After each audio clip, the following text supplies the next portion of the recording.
Hello and thanks for joining us from our studios in Israel. I'm Aaron Porras, here with ILTV's Morning Briefing. Renewed clashes between Israeli troops and Palestinians erupted along the Gaza border this weekend. Though the terror group Hamas claims this was merely the second planned weekend of a 6-week-long peaceful sit-in, Israeli security forces responded heavily when tens of thousands of Palestinians attempted to breach the security fence. Many protesters burned tires, hurled Molotov cocktails, and even waved Nazi symbols at the scene. At this time, 9 Palestinians have been confirmed dead in these latest clashes from Israeli gunfire.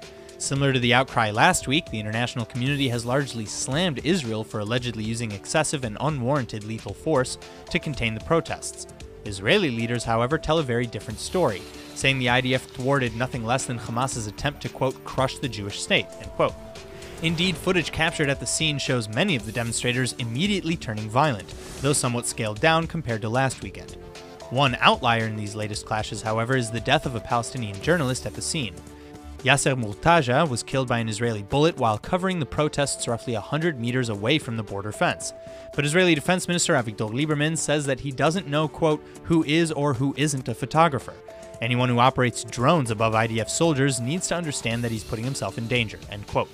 Human rights groups and journalists worldwide say that the fact Murtaja was wearing a vest with the word press clearly visible means that this was no accident. The United States, though, has for the second time vetoed a UN resolution ordering an investigation into Israel's use of lethal force in these clashes. The Palestinian Authority says America's veto power holds the UN hostage and will seek to block future U.S. vetoes on the matter.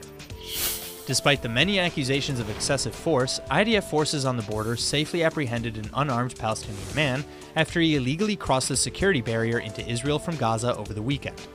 The Shin Bet has since taken in the man for questioning, but this is far from the only infiltration in the last few weeks, and many of them have been violent. Tens of thousands of Gazan residents, organized and in many cases paid by Hamas, have gathered on the Gaza-Israel border for what is slated to be a 6-week-long demonstration. Palestinians are burning tires, throwing firebombs and rocks, shooting at soldiers, trying to damage and pass through the security barrier, and have even attempted to set off explosives under the cover of smoke at the scene. Over 1,000 Palestinians have been injured, and at least 20 Gazans have been reported killed by Israeli security measures, including rubber bullets, smoke grenades, and targeted sniper fire against those engaged in particularly dangerous violence. United States President Donald Trump is now reportedly ignoring the advice of his security experts, announcing intentions to pull U.S. forces out of war-torn Syria within the next 6 months. Prime Minister Netanyahu had a lengthy phone call with the U.S. president last week to discuss the move that he and many experts agree would lead to a power vacuum similar to that which led to the Islamic State insurgency. Trump has stated that he does not intend to pull out completely until the last remaining ISIS fighters can be vanquished. But at that same time, he's instructed his top advisors to figure out a plan to get out within half a year. Israeli leaders, however, have voiced concerns not only about ISIS, but with the growing Iranian influence in Syria, a concern that Trump reportedly emphasized he shared, but nonetheless wants to remove U.S. boots on the ground. At least Israel has been preparing, however.